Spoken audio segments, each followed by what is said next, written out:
નમસ્કાર. બધા સાંભળી શકે છે?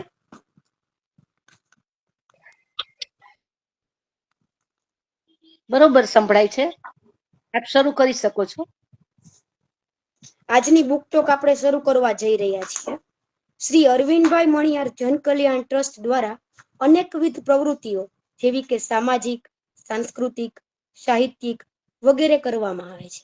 જેના પૈકી આજે આપણે મળ્યા છીએ એક સાહિત્યલક્ષી પ્રવૃત્તિના માધ્યમથી, શોધકના માધ્યમથી.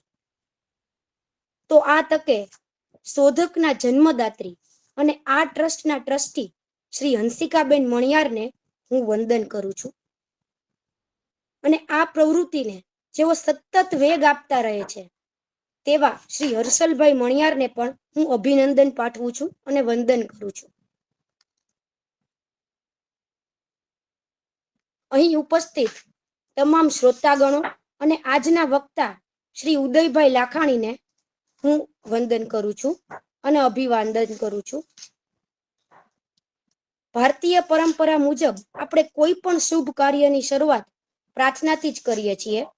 તો આજનો જે આ બુક ટોક છે તેની શરૂઆત પણ આપણે પ્રાર્થનાથી જ કરીશું. ઓમ સહના વવતુ સહનો ભુનક્તુ સહ વીર્યમ કરવાવહે તેજસ્વિનાવધીતમસ્તુ મા વિદ્વિષાવહે. ઓમ શાંતિ શાંતિ શાંતિ.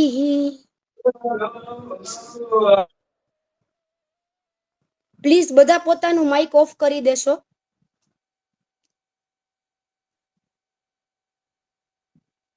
શોધક દ્વારા તમે તમારી પસંદગીનું પુસ્તક ઘેર બેઠા મેળવી શકો છો. શ્રી હર્ષલભાઈ મણિયાર અને તેમની ટીમ દ્વારા આ કાર્ય ખૂબ જ સરસ રીતે કરવામાં આવી રહ્યું છે. તો તે માટે તે સૌને હું અભિનંદન પાઠવું છું. તમે ફક્ત એક કોલથી તમને ગમતું પુસ્તક ઘેર બેઠા મેળવી શકો છો અને થોડા સમયાંતરે તે બદલી પણ શકો છો. તો આ ખૂબ સારી પ્રવૃત્તિ કહેવાય ને, કે તમારે ફક્ત તેઓને કહેવાનું છે કે તમારે શું વાંચવું છે, તમને શું વાંચવામાં રસ છે, અને તેઓ તમારી પસંદગીને ધ્યાનમાં રાખીને તમારું ગમતું પુસ્તક શોધીને તમને ઘર સુધી પહોંચાડે છે. આનાથી સારી બીજી વાંચનને વેગ આપતી પ્રવૃત્તિ બીજી કઈ હોઈ શકે? તો તે માટે આપણે સૌએ શોધક ગ્રુપને અભિનંદન પાઠવવા જોઈએ. તમારે જો આ શોધક ગ્રુપમાં જોડાવવું હોય, આ કોઈ પણ તમારું મનગમતું પુસ્તક છે એ ઘેર બેઠા મેળવવું હોય, તો તમે આ એક હું તમને ફોન નંબર આપું છું, તે નોટ કરીને તેમાં કોલ કરીને તમે આના સભ્ય બની શકો છો અને આ પ્રવૃત્તિનો લાભ લઈ શકો છો. તો નંબર છે, નોટ કરી લેશો: 94 260 56 930. હું ફરી વાર રિપીટ કરું છું: 94 260 56 930. આ નંબર પર કોલ કરીને તમે આના સભ્ય બની શકો છો અને તમને જોઈતું પુસ્તક મેળવીને વાંચનની પ્રવૃત્તિનો લાભ લઈ શકશો. અને દર રવિવારે અલગ અલગ લેખકો દ્વારા ઓર અલગ અલગ વ્યક્તિઓ દ્વારા તમે અલગ અલગ બુકનો જે રસપાન છે એ પણ કરી શકો છો. તેનું નોલેજ મેળવી શકો છો. બુકની અંદરનું જે અલગ જે આખી બુક્સ છે તેનું જ્ઞાન મેળવી શકો છો. તો દર રવિવારે ભૂલ્યા વગર આ બુક ટોકમાં જોઈન થજો. આજની જે બુક ટોક આપવા જઈ રહ્યા છે તે વ્યક્તિ છે શ્રી ઉદયભાઈ લાખાણી, કે જેઓ વ્યવસાય ક્ષેત્રે પ્રોફેસર છે અકાઉન્ટિંગના, પણ અકાઉન્ટિંગની સાથે સાથે તેઓ સાહિત્યની પણ ખૂબ નજીક છે. તેઓ સાહિત્યમાં ઊંડો રસ ધરાવે છે. પોતાના વિદ્યાર્થીઓના વિકાસ માટે તેઓ અલગ અલગ પ્રવૃત્તિઓ કરતા રહે છે અને વિદ્યાર્થીઓની પણ ખૂબ નજીક છે. તેઓ સારા વક્તા પણ છે અને આજે તેઓ જે પુસ્તક વિશે વાત કરવાના છે તે છે લેખક શ્રી જ્વલંત છાયાનું પુસ્તક અર્જુન ઉવાચ. નામ સાંભળીને જ આપણા મગજમાં સીધી મહાભારતની કથા આવવા માંડે. પેલું કહેવાય છે ને કે તમને જીવનમાં જ્યારે કાંઈ ના સમજાય ને, કોઈ પણ વસ્તુના ઉકેલ ના મળે, ત્યારે એક મહાભારત જ એવું ગ્રંથ છે કે જે વાંચીને તમને બધા જ ઉકેલ મળી જાય. આ એક એવી કથા છે કે જેના બધા જ પાત્રો છે એ આપણને કઈ ને કઈ શીખવી જાય છે. અને એમાંથી જે અર્જુન છે તેની સાથે તમે તમારી જાતને વધારે મેળવી શકો. તમને વધારે પોતાના જેવું લાગે, તેની સંવેદનાઓ તમને પોતાના જેવી લાગે. તો અહીં પણ લેખકે ખૂબ સરસ રીતે જે એ સમયના અર્જુનના પ્રશ્ન હતા અને એની જે ગડમથલ હતી અને એ જે રીતે કૃષ્ણએ બધા તેના જવાબો આપ્યા હતા અને તે દૂર કરી હતી, તેને આજની યુવા પેઢીના પ્રશ્નો, આજના વિદ્યાર્થીઓના પ્રશ્નો સાથે સરખાવી છે. કારણ કે પ્રશ્નો તો એ જ છે જે અર્જુનને થતા, એ જ આપણને પણ થાય છે. તો આપણે પણ આ જે બુક છે તેના દ્વારા આપણા ઘણા બધા જે પ્રશ્નો છે, આપણા જે અમુક જગ્યાએ અટવાયેલા છીએ, તેના જે ઉત્તર છે જે કૃષ્ણ દ્વારા અપાયેલા હતા અર્જુનને, તેના પરથી આપણને પણ જીવન જીવવાના ઘણા બધા સરસ રસ્તા મળી જાય છે. ઘણા બધા પ્રશ્નોના નિરાકરણ મળી જાય છે. ખૂબ સરસ માર્ગદર્શન મળી શકે છે. તો આ પુસ્તક ખરેખર વાંચવા જેવું છે. એક અલગ જ દ્રષ્ટિકોણ આપવામાં આવ્યો છે અર્જુન અને શ્રી કૃષ્ણ વચ્ચેના જે સંવાદો છે તેને, અને તેના ઉપરથી તમે પણ ખૂબ જ જીવન જીવવાની સારી પ્રેરણા લઈ શકો એમ છો. તો ચાલો આ જ પુસ્તકને વધુ ડીપમાં સમજીએ શ્રી ઉદયભાઈ લાખાણીના સ્વરેથી. ઉદયભાઈ. યસ ભાઈ, થેન્ક યુ વેરી મચ. હા હા, તમે હવે આગળનું સેશન તમે લઈ શકો છો. તો સાંભળીએ ઉદયભાઈ લાખાણીને. બધા બાકી પોતાનો માઇક ઓફ રાખશે. Udaybhai Lakhani. Thank you very much. ખૂબ ખૂબ આભાર રીતિબેન, ખૂબ સરસથી એટલો પરિચય આપવા માટે.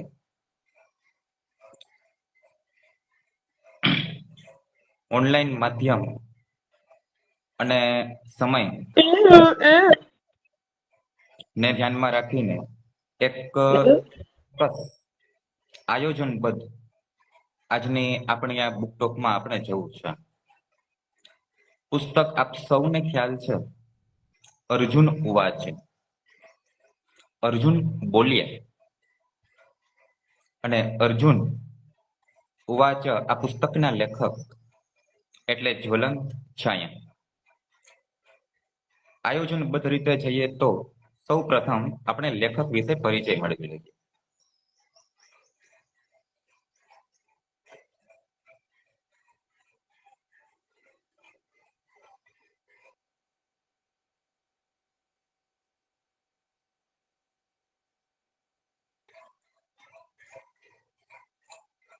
આદરણીય લેખક શ્રી જ્વલંત છાયા સાહેબ.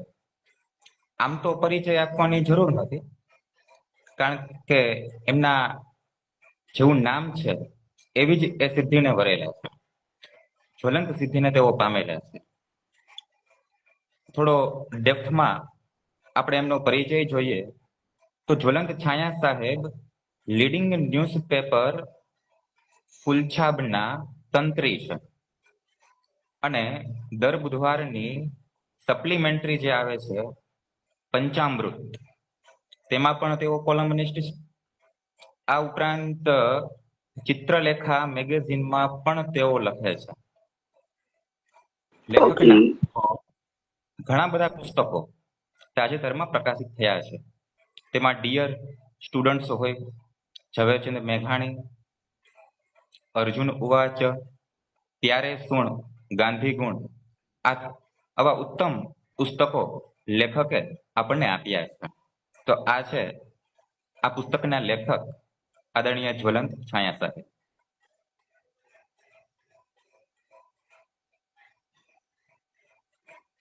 અર્જુન ઉવાચ એક અલગ દ્રષ્ટિકોણ છે. હવે એક અલગ દ્રષ્ટિકોણ કઈ રીતે?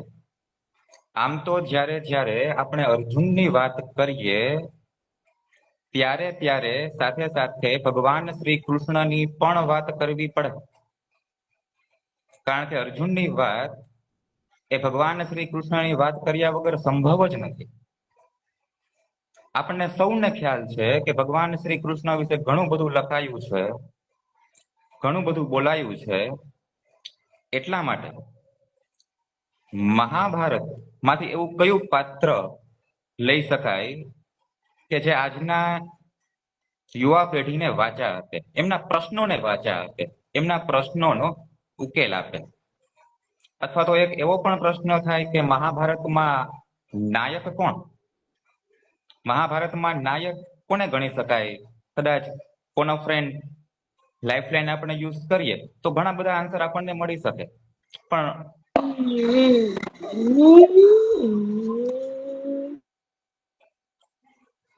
આપણને ખ્યાલ આવે કે અર્જુન એક એવું પાત્ર છે જે આજની યુવા પેઢીના પ્રશ્નોને વાચા આપે છે, અને એટલા માટે જ આ પુસ્તક એક અલગ તરી આવે છે, એક અલગ જ દ્રષ્ટિકોણ છે.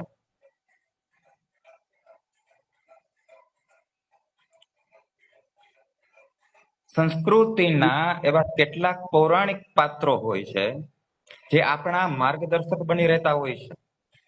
એ પછી રામાયણ હોય એટલે કે રામચરિત માનસ, અથવા તો મહાભારત ના કોઈ પણ પાત્ર સાથે આપણે એક સંવેદનાઓથી જોડાયેલા હોઈએ છીએ.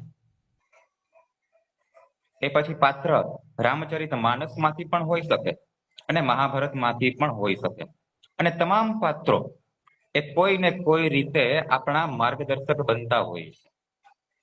એ પછી ભગવાન શ્રી રામ ને આપણે લઈએ, લક્ષ્મણ તમે લો, હનુમાનજીને તમે લો રામાયણમાં, તો એ રીતે આજના પ્લીઝ બધા પોતાનું માઇક ઓફ રાખો એટલે ઉદયભાઈ બોલી શકે વ્યવસ્થિત.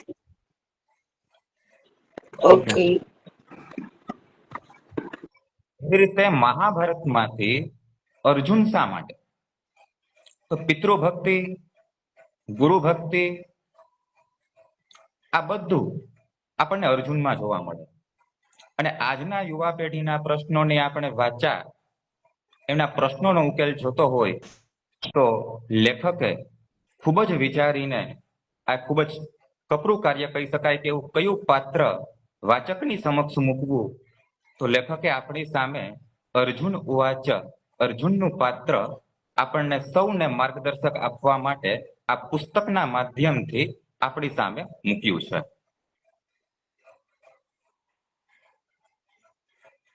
અર્જુનના માધ્યમથી સામાન્ય વ્યક્તિના મનને અને તેમના જીવનને સમજવાનો પ્રયાસ આ પુસ્તકમાં કરવામાં આવેલો છે.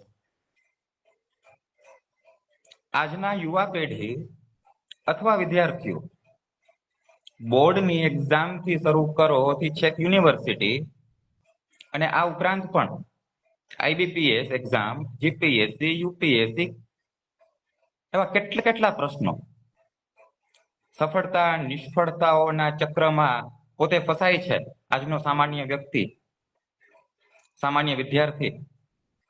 તો એમાંથી બહાર કેવી રીતે આવું? કરિયરના એટલા પ્રશ્નો છે, જોબમાં સેટલ થવું છે અથવા તો ધંધા બિઝનેસમાં સેટલ થવું છે, કેટલા પ્રશ્નો, એવા કેટલા પ્રશ્ન એ આજની યુવા પેઢીને છે. અને એટલા માટે જ અર્જુન પાત્રના માધ્યમથી સામાન્ય વ્યક્તિના મનને, અમને એમના જીવનને સમજવાનો ખૂબ સરસ પ્રયાસ લેખકે આ પુસ્તકમાં ના માધ્યમથી આપણે સૌની સમક્ષ મૂક્યો છે.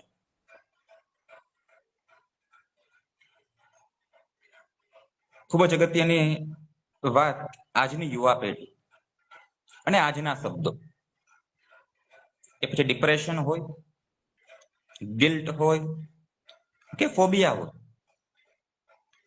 એવા એક પણ પ્રશ્ન નથી જે આજની જનરેશન, આજની યુવા પેઢી, આજના વિદ્યાર્થીઓ જે પ્રોબ્લેમ, જે મુશ્કેલી, જે પ્રશ્નો ફેસ કરે છે, એ તમામ પ્રશ્નો જે તે સમયે અર્જુને પણ ફેસ કરેલા છે. આ વાત એક ખાસ નોટ ડાઉન કરવી, ખાસ નોટ ડાઉન કરવા જેવી છે. ડિપ્રેશન, જ્યારે યોગ્ય નિર્ણય ન લઈ શકાય, આપણા ધાર્યા પ્રમાણે યોગ્ય કાર્ય નહીં થઈ શકે, તો ડિપ્રેશન એ આજે ખૂબ એક પ્રચલિત શબ્દ બની ગયો છે આજની યુવા પેઢીમાં. ડિપ્રેશન ક્યારે? ગિલ્ટ, ફોબિયા, જ્યારે માહિતી અપૂરતી હોય અથવા અધૂરી હોય, ત્યારે યોગ્ય નિર્ણય યોગ્ય સમયે લઈ શકાતો નથી. અને આજના AI ના જમાનાની વાત કરીએ, આજે AI નો સમય છે, AI ઇઝ એવરીવેર. ત્યારે માહિતીની અધૂરપ તો જરા છે જ નહીં. જોઈએ તે માહિતી મળી જશે, પણ માહિતીનો ઓવરફ્લો છે. હવે માહિતી અધૂરી હોય અને માહિતીનો ઓવરફ્લો હોય, માહિતીનો અભાવ હોય કે પછી આજના સમયની જેમ માહિતીનો પ્રભાવ હોય, આ બંને સિચ્યુએશન એવી છે જેમાં નિર્ણયનીકરણની જે પ્રક્રિયા છે એ યોગ્ય સમયે લઈ શકાતી નથી. અને એ લીધેલો ડિસિઝન પણ સાચો હોય તે કોને ખબર. આ ઉપરાંત ગિલ્ટ, કોઈ ને કોઈ કારણવશ ગુસ્સાથી એવું કોઈ કાર્ય થઈ જાય જેનો પછી પાછળથી આપણને પ્રાયશ્ચિત થાય, પણ એનું ગિલ્ટ છે, એનું દુઃખ છે એ આપણને સતત અનુભવતું હોય. ફોબિયા, કોઈને કોઈ પ્રકારનો ડર. સામાન્ય ભૂલથી ગંભીર ભૂલ જે પણ આપણે વિચારી શકીએ, નાનામાં નાની ભૂલ થી મોટામાં મોટી ગંભીર ભૂલ જે આપણે વિચારી શકીએ, આજના યુવાઓમાં, આજના વિદ્યાર્થીઓમાં એમાંની એક પણ ભૂલ એવી નથી, એક પણ એવા પ્રશ્નો નથી કે જે અર્જુને ફેસ કરેલા ન હોય, અર્જુને અનુભવેલા ન હોય. એટલા માટે લેખકે આ પાત્ર પસંદ કર્યું છે.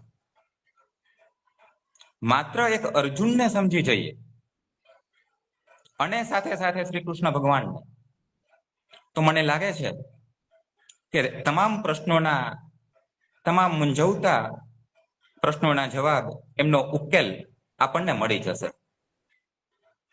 હા, પણ એ માટે અર્જુનને સમજવા પડે.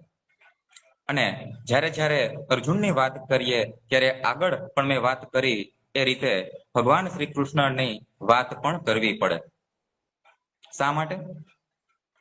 તડકાની વાત આપણે કરતા હોઈએ તો સૂર્ય વગર થાય? સંભવ જ નથી. એટલે જ્યારે જ્યારે અર્જુનની વાત આપણે કરીએ ત્યારે ત્યારે સાથે ભગવાન શ્રી કૃષ્ણની વાત કરવી જ પડે. તેમાં બે મત છે.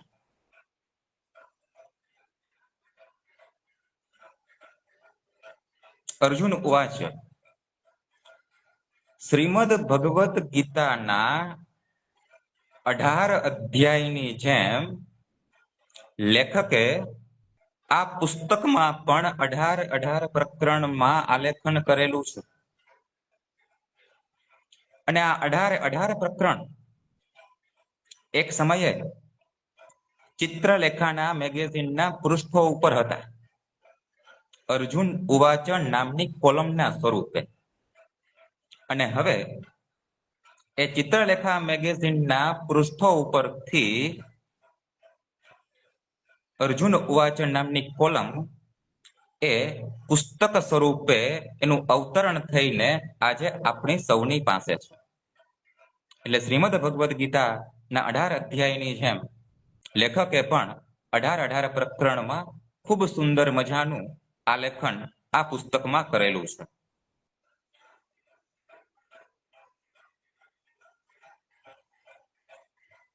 શ્રીમદ ભગવદ ગીતા અધ્યાય 1 એ છે અર્જુન વિષાદ યોગ. અને અર્જુન વિષાદ યોગના 21મા શ્લોકથી અર્જુન ઉવાચ એવી શરૂઆત થાય છે. એટલે કે 21મા શ્લોકથી અર્જુન બોલ્યા છે. અર્જુન બોલ્યા છે. અર્જુન કોને કહે છે? 21મા શ્લોકમાં અર્જુન પુરુષોત્તમ શ્રી કૃષ્ણ ભગવાનને કહે છે કે ભગવાન, હે મધુસૂદન, તમે આપણા રથને કુરુક્ષેત્રના મેદાનમાં બરાબર મધ્યમાં લઈ જાઓ, બરાબર સેન્ટરમાં લઈ જાઓ. એટલે હું જોઉં તો ખરા કે દુર્યોધનની પક્ષે એવા કેટલા અને કયા કયા યોદ્ધાઓ છે કે જેની સાથે મારે યુદ્ધ કરવાનું છે. એ પછી મધુસૂદન ભગવાન શ્રી કૃષ્ણ અર્જુનના રથને બરાબર બંને સેનાની વચ્ચે લઈ જાય છે. અને જેવો રથ ત્યાં પહોંચે એટલે અર્જુન શું જોવે છે? પોતાના જ્યેષ્ઠ બંધુઓ, પોતાના ગુરુ દ્રોણાચાર્ય, કૃપાચાર્ય, ભીષ્મ પિતામહ, પોતાના સગા સ્નેહી સંબંધી બધા પોતાની સામે છે.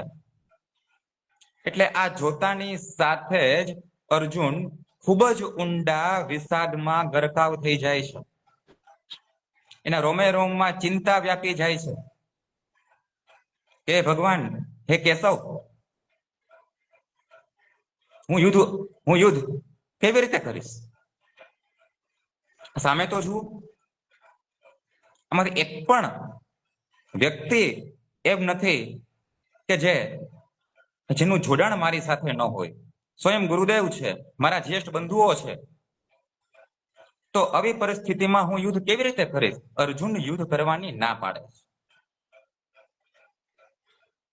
એટલે અર્જુન વિષાદ યોગ થી અર્જુનના વિષાદની શરૂઆત થાય છે.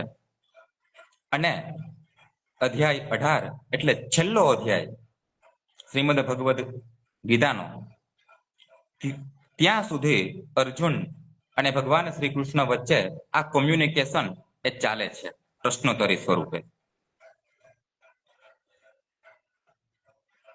અધ્યાય 18 કે જે મોક્ષ સંન્યાસ યોગ, 18મા અધ્યાયના 72મા શ્લોકમાં ભગવાન ઉવાચ, ભગવાન બોલ્યા છે. ભગવાન કહે છે, કોને કહે છે? શ્રી કૃષ્ણને, ગાંડીવધારી અર્જુનને કહે છે. શું કહે છે? 72મા શ્લોકમાં ભગવાન કહે છે અર્જુનને કે હે ગાંડીવધારી, હે અર્જુન, શું હવે તારો મોહ દૂર થયો છે? પૂછે છે ભગવાન. ત્યાર પછીના નેક્સ્ટ શ્લોકમાં જ એટલે કે 73મા શ્લોકમાં અર્જુન બોલ્યા છે અને ભગવાનને ઉત્તર આપે છે કે હા ભગવાન, આપના જ્ઞાનથી, આપના સમજાવેલા યોગથી હવે મારો મોહ દૂર થયો છે. અને હવે જેવી આપની આજ્ઞા હું એમ જ વર્તીશ.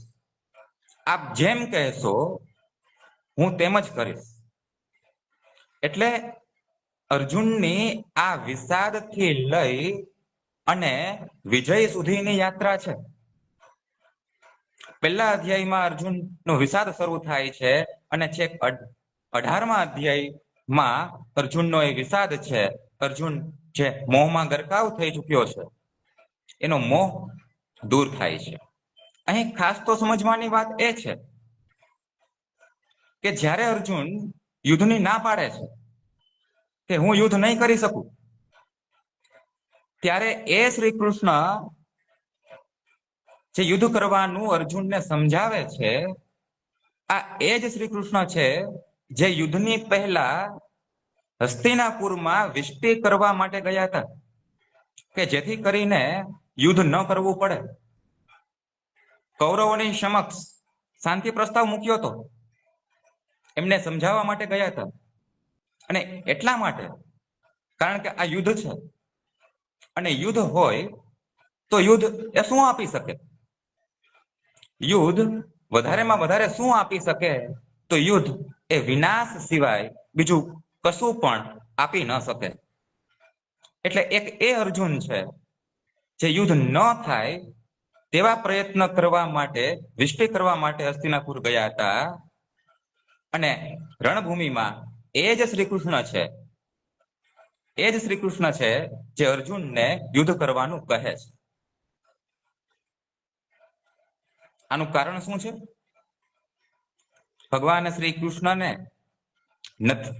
લડવામાં રસ નથી અને લડાવવામાં પણ રસ નથી, પરંતુ એજન્ડા માત્ર એટલો છે ધર્મની સ્થાપના. ભગવાન શ્રી કૃષ્ણને એકમાં પણ જરા પણ રસ નથી. લડવામાં કે લડાવવામાં પોતે પણ શસ્ત્ર ધારણ કર્યા જ નથી ને. પણ એજન્ડા એકમાત્ર છે અને એ છે ધર્મની સ્થાપના. અને ધર્મની સ્થાપના માટે જો જરૂર પડે તો યુદ્ધ કરવું પડે.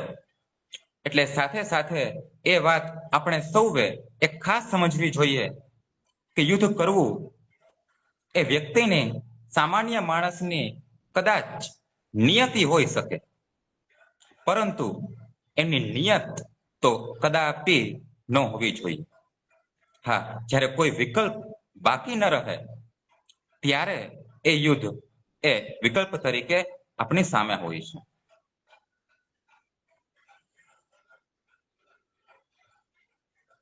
ખૂબ જ મહત્વની વાત, શ્રી કૃષ્ણ શરણાગતિ.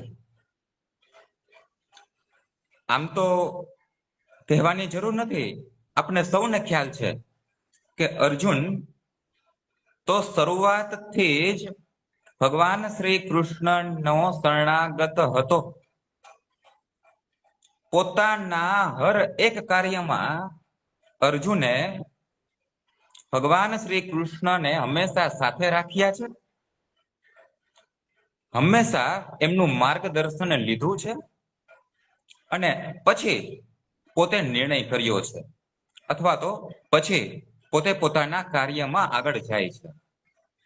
હા, એકાદો પ્રસંગ છે, જયદ્રથ વધનો પ્રસંગ, જેને આગળ આપણે વાત કરવાના છીએ.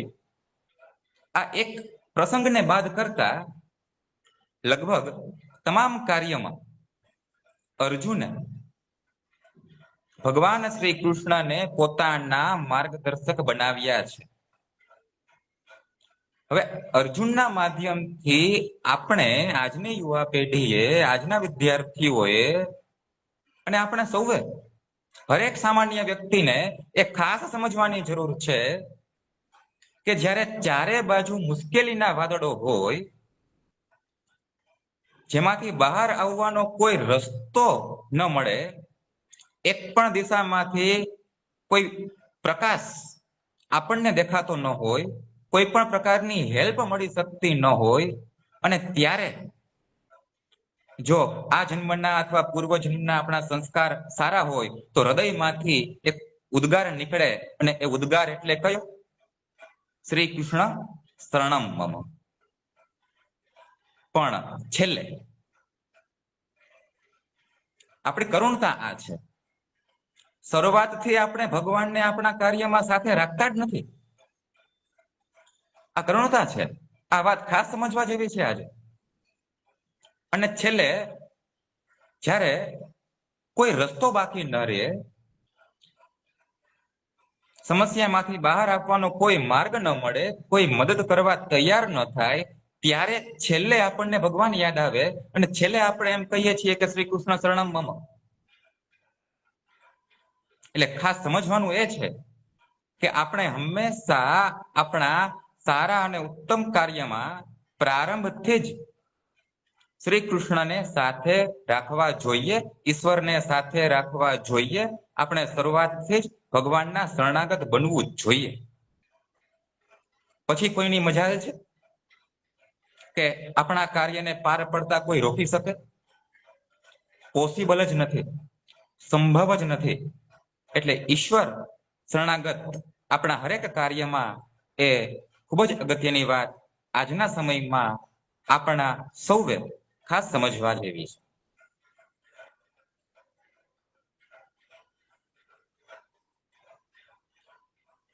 કૃષ્ણ અને અર્જુન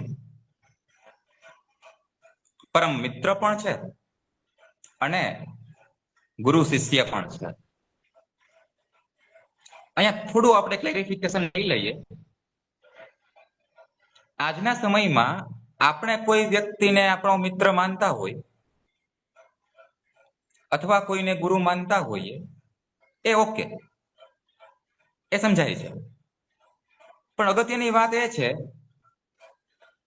કે સામેનો જે વ્યક્તિ છે એ આપણને મિત્ર તરીકે માને છે? There is a question mark. આપણે જેને ગુરુ તરીકે માનીએ છીએ તે આપણને શિષ્ય તરીકે માને છે? There is again question mark. બંને પક્ષે હોય તો ખૂબ જ સારી વસ્તુ છે. અહીંયા શ્રી કૃષ્ણ અને અર્જુન વચ્ચેનું બોન્ડિંગ અદ્ભુત છે, ખૂબ જ અદ્ભુત છે. અર્જુન શ્રી કૃષ્ણને પોતાના મિત્ર તો માને છે, પોતાનો સખા માને છે, પણ સામે ભગવાન શ્રી કૃષ્ણ પણ અર્જુનને પોતાના પ્રિય મિત્ર તરીકે ગણાવ્યા છે. આ વાત ખાસ સમજવાની જરૂર છે. અર્જુને શસ્ત્ર વિદ્યા તેમના ગુરુ દ્રોણાચાર્ય પાસેથી લીધી હોય, પરંતુ અર્જુનના આધ્યાત્મિક ગુરુ તરીકે તો સ્વયં પુરુષોત્તમ શ્રી કૃષ્ણ જ છે. એટલા માટે કદાચ ભગવાને આ ગીતા રૂપી અમૃત એ અર્જુનને કહ્યું છે. અને શા માટે અર્જુનને? તો માત્ર આ જ વાત નથી, ખાલી અર્જુનના એવા કેટલાક ગુણો છે, એની કેટલીક સારી એવી ક્વોલિટીઝ છે જે આપણે ખાસ નજરમાં લેવી જોઈએ. એમાં છે નિખાલસ અર્જુન. અર્જુન નિખાલસ છે. વિવેકી અર્જુન. અર્જુન વિવેકવાન છે. અને અર્જુનનું હૃદય એ ચોખ્ખું છે. શુદ્ધ હૃદય ભાવયુક્ત અર્જુન છે. અર્જુન નિખાલસ એટલા માટે કે અર્જુને બધું સાંભળ્યું, પણ વિચાર્યા વગર એક પણ વાત સ્વીકારી નથી. જે તે સમયે અર્જુનને પોતાના મનમાં જે કંઈ પ્રશ્ન થયા એ અર્જુને પોતાના મનમાં ન રાખીને નિખાલસપણે ભગવાનને પૂછી લીધા છે. અને પૂછ્યા છે તો પણ કેવી રીતે? વિવેકથી, શુદ્ધ હૃદય ભાવથી. આ તમામ ક્વોલિટીઝ, આ તમામ ગુણો એ ખાસ સમજવા જેવા છે. આપણે કોઈને પ્રશ્ન પૂછીએ તો કેવી રીતે પૂછીએ છીએ? તેમાં આપણો અહંકાર છે, આવેશમાં આવીને આપણે પૂછીએ છીએ, વિવેક છે, અર્જુન જેવી નિખાલસતા છે. જો આ બધું હોય તો જેમ અર્જુનના પ્રશ્નોના જવાબ એમને મળ્યા છે, તો એમાં કોઈ શંકાને સ્થાન નથી કે આપણા પ્રશ્નોના ઉકેલ પણ ભગવાન આપણને આપે, 100% મળે. અને બીજી અગત્યની વાત, આજની પરિસ્થિતિ એવી છે કે ઈશ્વરની કૃપા આપણે માપતા થઈ ગયા છીએ. ઈશ્વરની કૃપા આપણે માપતા થઈ ગયા છીએ. કરુણતા છે આપણા ઉપર ઈશ્વરની કૃપા બહુ ઓછી. પેલા વ્યક્તિ ઉપર તો જુઓ, ઈશ્વરની અપરંપાર કૃપા છે, ખૂબ સારું છે. આમ હોય ખરેખર તો શું હોવું જોઈએ? ઈશ્વરની કૃપા માપવાને બદલે જ્યારે આપણે પામવાની માનસિકતામાં જ્યારે આવી જશું ને, ત્યારે અર્જુનની જેમ આપણને પણ, આજના સામાન્ય વ્યક્તિને પણ એના હરેક પ્રશ્નના જવાબનો ઉકેલ નો જવાબ એ ઈશ્વર પાસેથી એ ચોક્કસપણે મળે અને મળશે જ. તેમાં બેમત.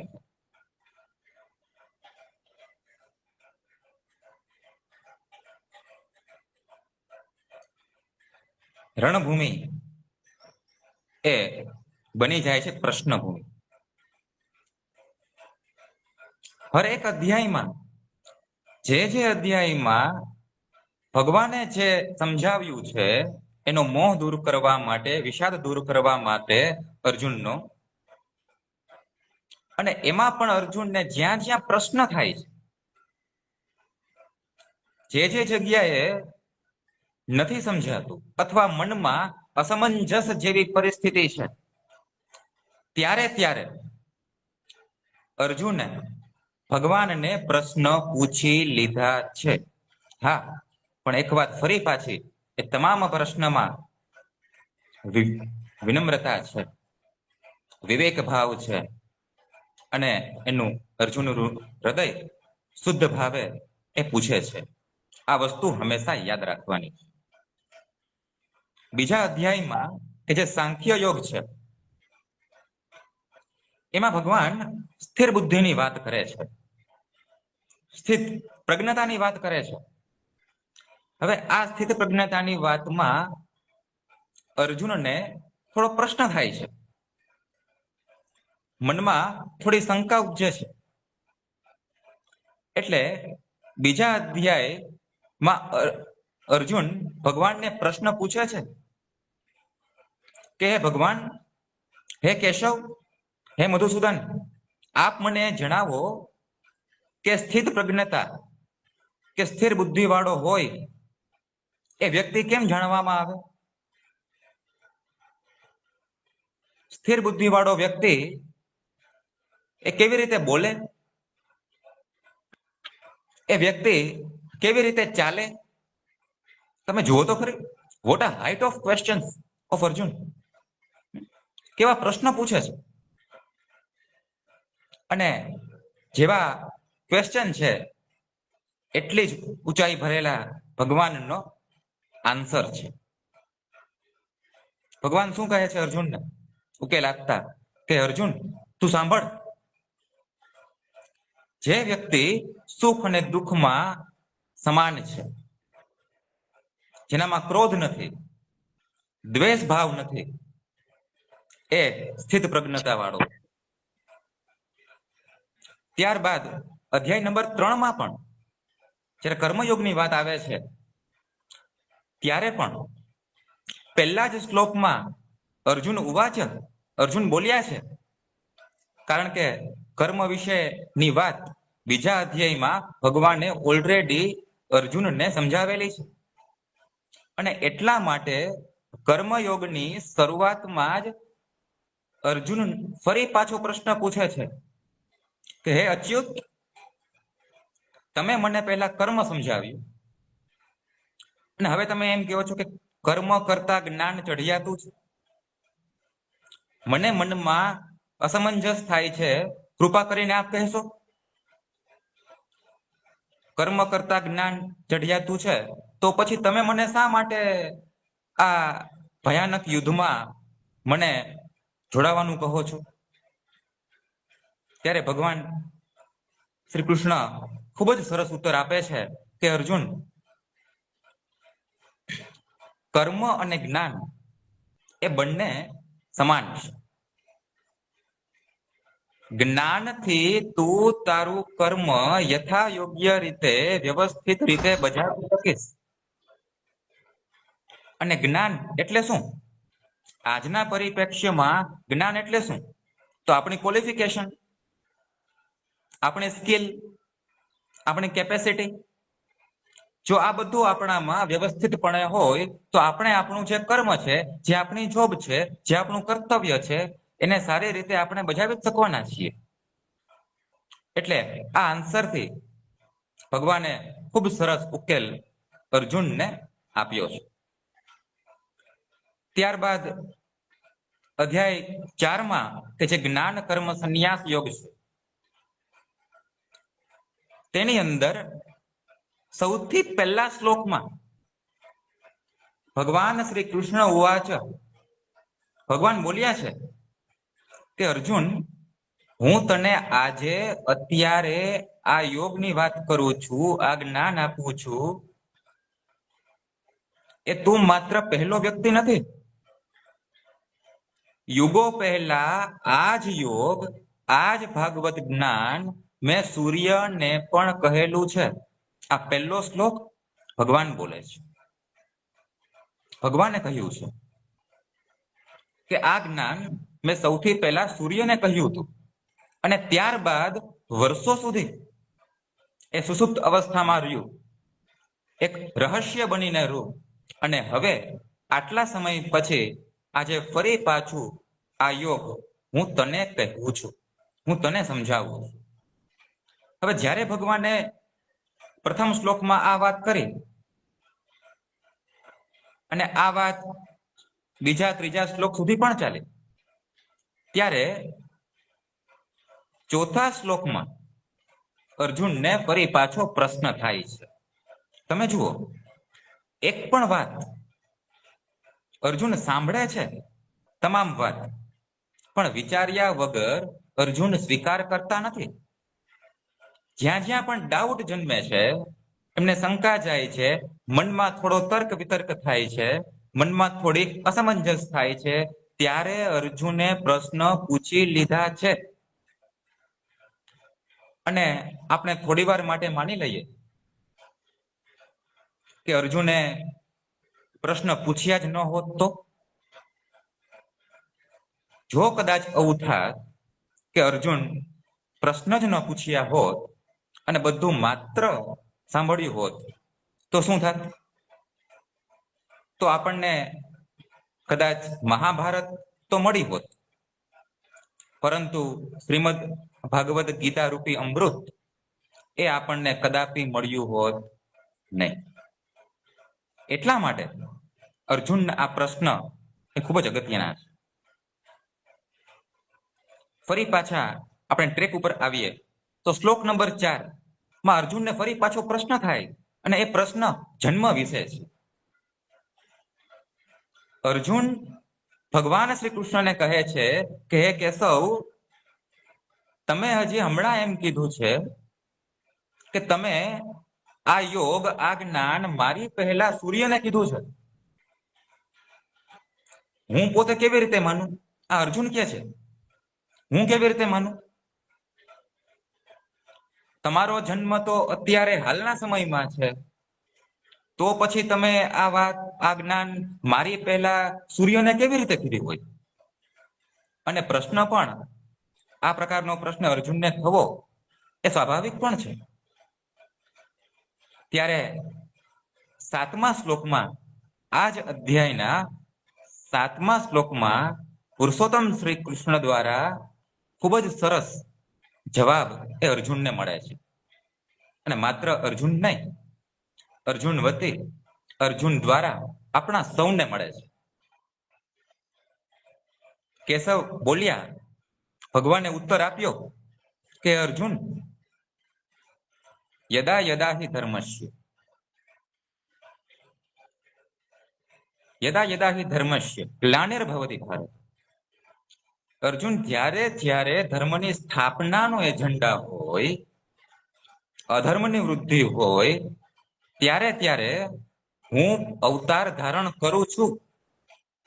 અને એટલા માટે તારા અનેક જન્મ થઈ ચૂક્યા છે, અને મારા પણ અનેક જન્મ થઈ ચૂક્યા છે. માત્ર એ તને ખબર નથી, પરંતુ હું બધું જાણું છું. તારો એક જન્મ નથી કે નથી મારો આ એક જન્મ. તારા પણ અનેક જન્મ છે, અને મારા પણ અનેક જન્મ ઓલરેડી થઈ ચૂક્યા છે. અને એટલા માટે હું એમ કહું છું કે મેં આ યોગ યુગો પહેલા સૂર્યને પણ કહ્યો. ત્યારબાદ આ ભગવદ રૂપી અમૃત છે એ આગળ ચાલે, અને અધ્યાય 6માં કે જે આત્મ સંયમ યોગની જે ભગવાન વાત કરે છે, અર્જુનને સમજાવે છે, ત્યારે આ આત્મ સંયમ યોગમાં શ્લોક 33માં ફરી પાછો અર્જુનનો પ્રશ્ન છે. એક પણ વાત અર્જુન, તમે જુઓ, વિચાર્યા વગર અર્જુન કોઈ વાત સ્વીકારતા નથી. નિખાલસ છે, એ આપણે અગાઉ વાત કરી. પોતાના મનમાં જે આવ્યું એ અર્જુને પૂછ્યું, અને એટલા માટે ભગવાન શ્રી કૃષ્ણને અર્જુન પ્રિય છે. અને કદાચ આ ગીતા જ્ઞાન પણ એટલા માટે જ અર્જુનને પ્રદાન કરે છે. શું પ્રશ્ન છે અર્જુનનો? મનની ચંચળતા વિશે પ્રશ્ન છે. હવે આ પ્રશ્ન આજે કોને નથી, એમ આપણે કહીએ તો પણ કદાચ ખોટું નથી. હર એક સામાન્ય વ્યક્તિને આજે આ પ્રશ્ન છે, કારણ કે મન છે.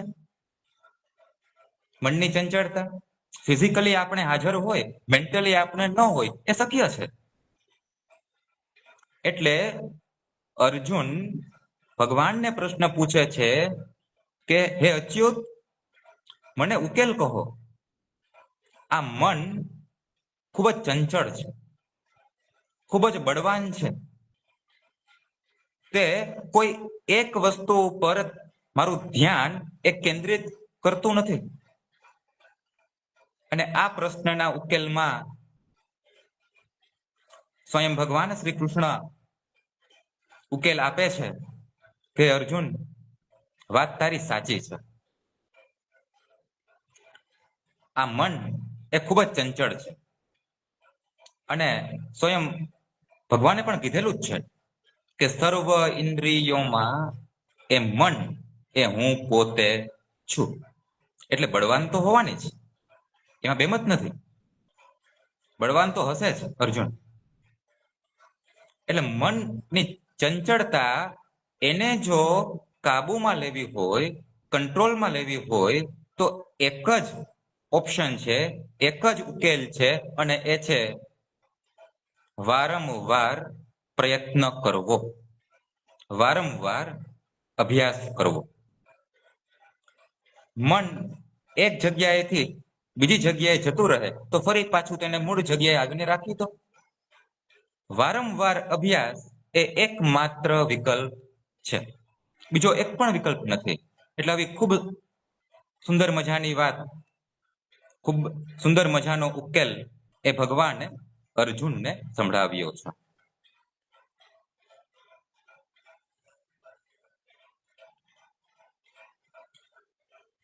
ત્યારબાદ અધ્યાય નંબર 10માં તમે જુઓ, આટલા પ્રશ્નોથી આ રણભૂમિ છે એ શરૂઆતમાં પ્રશ્નભૂમિ બની ગઈ છે. અધ્યાય 10 જે વિભૂતિ યોગ છે, અને આ વિભૂતિ યોગ એ જ યોગ છે, આ એ જ અધ્યાય છે કે જેની અંદર ભગવાન શ્રી કૃષ્ણએ અર્જુનને પોતાનું વિરાટ દર્શન કરાવ્યું છે. એટલે એક રીતે આપણે એમ પણ કહી શકીએ કે અર્જુનની આ વિષાદથી લઈ અને વિજય સુધીની યાત્રામાં વચ્ચે વિશ્વ દર્શન પણ થઈ શકે, વિશ્વરૂપ દર્શન પણ થઈ શકે છે. આ વાત પણ ખાસ ધ્યાનમાં લેવા જેવી ખરી. શ્લોક નંબર 17 અને 18માં અર્જુન ભગવાનને પૂછે છે, વિશ્વરૂપ દર્શન કર્યા બાદ, કે હે અચ્યુત, હે મધુસૂદન, હું ચિંતન કરતો આપણને કઈ રીતે જાણી શકું કે આપ કોણ છો? અને એ ચિંતન દ્વારા હું તમને કેવી રીતે પામી શકું? અર્જુનનો પ્રશ્ન તમે જુઓ. અને આ પ્રશ્નના ઉત્તરમાં ભગવાને ખજાનો ખોલી દીધો છે એમ કહીએ તો પણ ખોટું નથી. અને એ ખજાનામાંથી મેં કેટલાક અંશો જ સ્લાઇડ ઉપર મેં મૂક્યા છે. ભગવાન શ્રી કૃષ્ણ કહે છે કે અર્જુન, વેદોમાં હું સામવેદ છું, દેવોમાં ઇન્દ્ર છું, ગાયમાં કામધેનુ હું જ છું, શસ્ત્રધારીમાં શ્રીરામ પણ હું છું, નદીમાં ભાગીરથી ગંગાજી પણ હું છું, દેવર્ષિમાં નારદ મુનિ, ઇન્દ્રિયોમાં મન, સિદ્ધોમાં કપિલ મુનિ, વૃક્ષોમાં પીપળાનું વૃક્ષ, તમામ જગ્યાએ એ હું છું. પર્વત, સમુદ્ર, આ બધું હું છું. તું કેટલું જાણીશ? માટે તું ખાલી એટલું સમજી લે કે આ સમગ્ર બ્રહ્માંડને નિયંતા કરનારો એ હું પોતે છું. આ પ્રકારનો ઉકેલ, ખૂબ જ ઊંડાઈ ભર્યો ઉકેલ એ ભગવાન અર્જુનને આપે છે.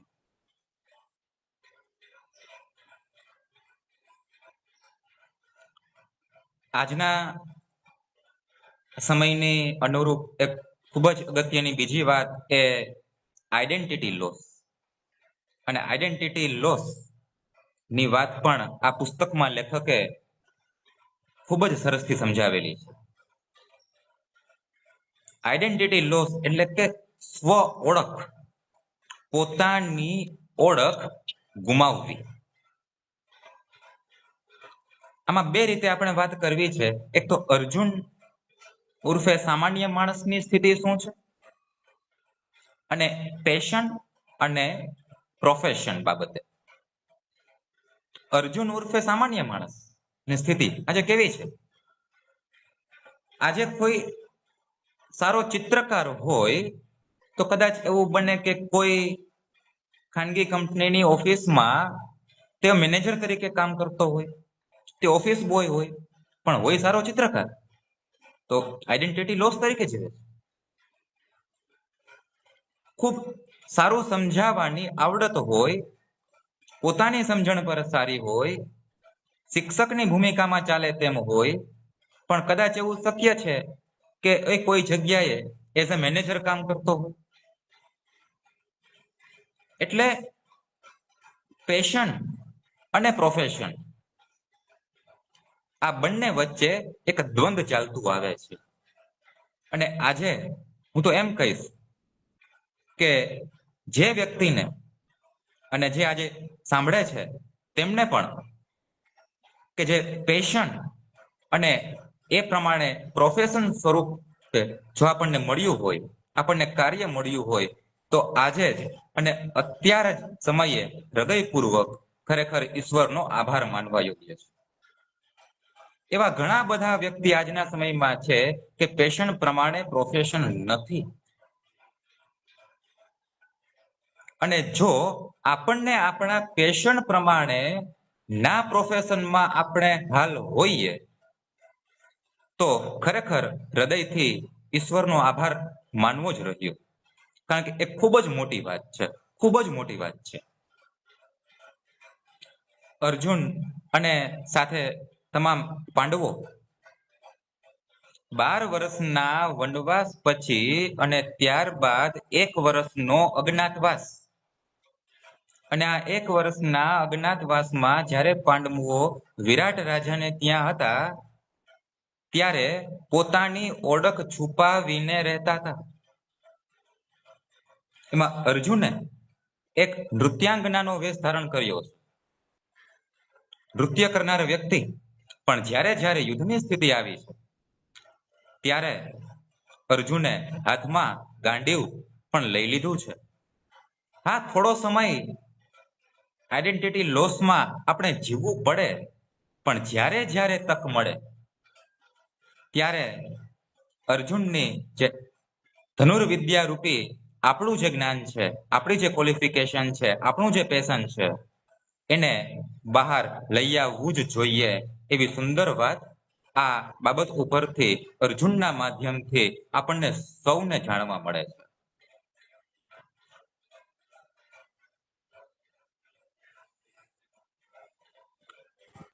ખૂબ સરસ વાત કરી ઉદયભાઈએ. Thank you very much. ત્યારબાદ કેટલાક પ્રસંગોમાંથી જે પુસ્તકમાં જે પ્રસંગ આલેખાયો છે એ સુભદ્રા હરણનો પ્રસંગ. આ પ્રસંગ બધાને ખબર છે, એટલે ડેપ્થમાં ન જતા ટૂંકમાં વાત કરું. અર્જુનનો રથ અને એ રથના અશ્વો. જ્યારે અર્જુન બલરામ અને ભગવાન શ્રી કૃષ્ણની બહેન સુભદ્રાનું હરણ કરીને લઈ જાય છે ત્યારે બલરામ કહે છે કે અર્જુનનો પીછો કરો, અર્જુનને રોકો, એ આપણી બહેન સુભદ્રાનું હરણ કરીને લઈ જાય છે. પરંતુ આ સમયે શ્રી કૃષ્ણ કંઈ બોલતા નથી, મૌન રહે છે. ત્યારે બલરામનું ધ્યાન ભગવાન શ્રી કૃષ્ણ તરફ જાય છે અને કહે છે, કનૈયા, તું જોતો ખરા અર્જુન શું કરે છે અને તું મૌન છે? કૃષ્ણ ખૂબ સરસ આન્સર આપે છે કે બળે ભૈયા, જે કંઈ પરિસ્થિતિ, આ જે કંઈ થાય છે એ બધું મારી ઈચ્છાએ કરીને થાય છે. અને બીજી વસ્તુ, હવે જે 2 વાક્ય ભગવાન શ્રી કૃષ્ણ બલરામને કહે છે એ છે અર્જુનનો રથ અને રથના અશ્વો. ખૂબ જ સમજવાની વાત છે. કૃષ્ણ બલરામને કહે છે કે બળે ભૈયા, એક તો એ અર્જુનનો રથ છે, એક તો એ રથ કોનો છે? અર્જુનનો રથ છે.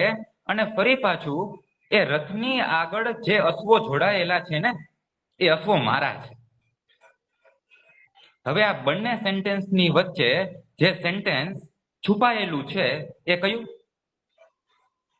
બે સેન્ટેન્સ કે રથ અર્જુનનો છે અને એ રથની આગળ જે અશ્વો જોડાયેલા છે એ અશ્વો મારા છે. આ બંને વાક્યની વચ્ચે જે વાક્ય છુપાયેલું છે, જે ખરેખર આપણને પણ સમજવાનું છે, એ કયું? તો પછી એ રથને કોણ રોકી શકવા સમર્થ છે? કોઈ પણ નહીં. એ રથને કોઈ પણ રોકી શકશે નહીં, કારણ કે એ અશ્વો મારા. એટલે હર હંમેશ અર્જુનની સાથે શ્રી કૃષ્ણ રહ્યા છે. અને આમ પણ સુભદ્રા સાથે લગ્ન કરવાની પહેલ ભગવાન શ્રી કૃષ્ણએ જ અર્જુનને કરી હતી.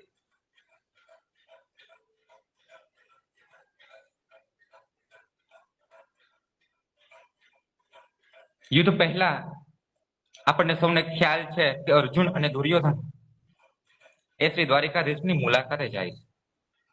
અને આ મુલાકાતમાં પણ આપણને અર્જુનની સમજણ અને દુર્યોધનની દુર્બુદ્ધિ જાણવા મળે.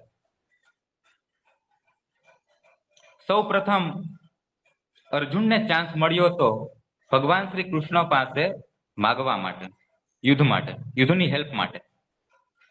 અર્જુને શું માગ્યું? અર્જુને સ્વયં શ્રી કૃષ્ણને માગ્યા અને દુર્યોધને એમની યાદવોની સેના, નારાયણી સેના માગી. દુર્યોધનને એમ હતું કે માત્ર શ્રી કૃષ્ણને સાથે રાખીને મારું શું થશે, અને એમાં પણ કે જ્યારે તેઓ શસ્ત્ર ધારણ કરવાના જ નથી તો પછી મારે શું કામ છે? પરંતુ જ્યાં શ્રી કૃષ્ણ છે ત્યાં વિજય છે જ. આ પ્રકારની સમજણ અર્જુનમાં હતી જ.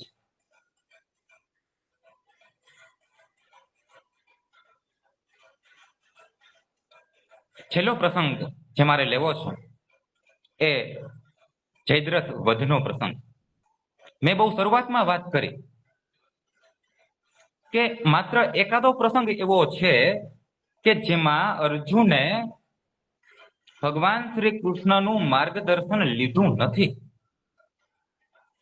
અને આ વાત શ્રી કૃષ્ણ પણ અર્જુનને કીધી છે.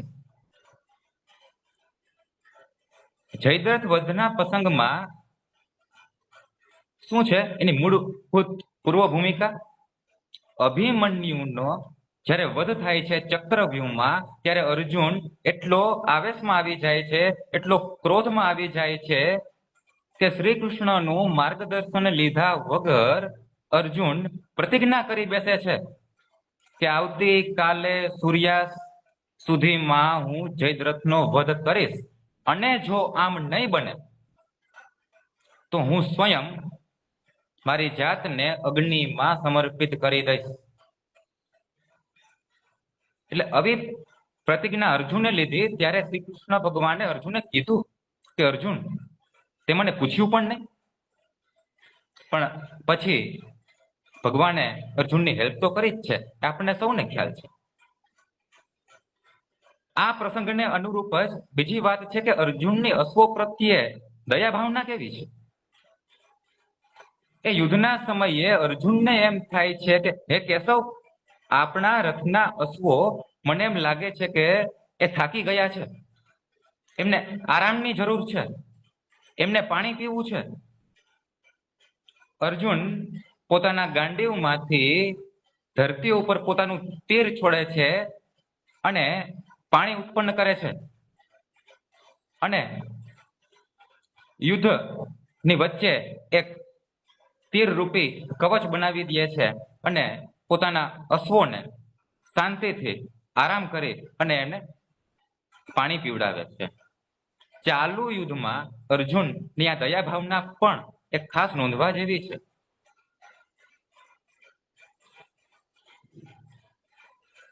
હવે એક ખાસ વાક્ય જે સ્વયં આમ તો ભગવાન શ્રી કૃષ્ણનું જ છે, એટલે આપણે એને પડકારી તો ન શકીએ, પણ એના અર્થની સ્પષ્ટતા એ ખૂબ જ આપણે સમજીને કરી લેવી જોઈએ.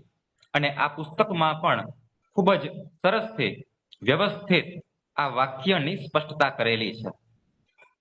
આપણે પણ વારે ઘડીએ બોલતા હોઈએ, હણે એને હણવામાં પાપ નથી, હણે એને હણવામાં પાપ નથી, પણ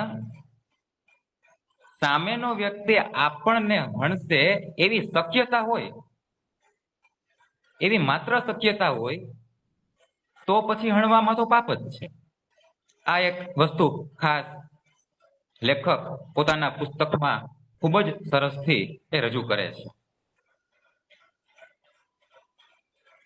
અંત ભાગમાં આપણને સૌને ખ્યાલ છે, હરિ કથા અનંતા, હરિની કથા અનંત છે, પરંતુ આપણે આજે અર્જુનની કથાનો અહીંયા આપણે અંત લાવીએ છીએ. અને આ વાક્ય હું જ્યારે બોલું છું ત્યારે પણ મને પ્રશ્ન એ થાય કે અર્જુન અને શ્રી હરિ એ બંને ક્યાં અલગ છે? સ્વયં નર અને નારાયણ છે, પણ આમ છતાં આપણે અર્જુનની કથાનો આપણે અંત અહીંયા આપણે વાતને રાખીએ છીએ. આપ સૌ વાચક મિત્રોએ, સૌ સભ્યોએ અને ખૂબ જ શાંતિથી પ્રામાણિકપણે મારી વાત સાંભળી એ બદલ હું સર્વનો આભાર વ્યક્ત કરું છું. Thank you very much. ખૂબ ખૂબ આભાર ઉદયભાઈ. આપે ખૂબ સરસ રીતે આ બુકની માહિતી અમને આપી. અમને પણ ઘણું બધું જાણવા મળ્યું. અને ખાસ તો મને એ વસ્તુ ગમી કે જે તમે કહ્યું કે અર્જુન છે એ જ્યારે પ્રશ્ન પૂછતો હતો ત્યારે જે એનામાં વિનમ્રતા હતી, જાણવા માટેની જે ઉત્સુકતા હતી, અને જે પોતાની રીતે વિચારતો હતો, જે જવાબ હતા એને એ સ્વીકારી નહોતો લેતો, એ મને ખરેખર ખૂબ જ વાત ગમી કે તમારે કઈ શીખવું છે, તમારે કઈ જાણવું છે, તો તમારામાં વિનમ્રતા હોવી જોઈએ. તમારે ડાઉન ટુ અર્થ થવું પડે. કોઈ પાસેથી કઈ શીખવા માટે, કઈ જાણવા માટે. ભગવાન બધા પ્રશ્નોના જવાબ આપશે, પણ તમારામાં તેટલી વિનમ્રતા જોઈએ, વિવેક જોઈએ. ખરેખર આપે ખૂબ સરસ રજૂઆત કરી. શ્રોતાગણો, તમને પણ હું પૂછવા માંગુ છું, તમારે કઈ આ વિશે કેવું હોય ઉદયભાઈને, કોઈ પ્રશ્ન હોય તો તમે પૂછી શકો છો.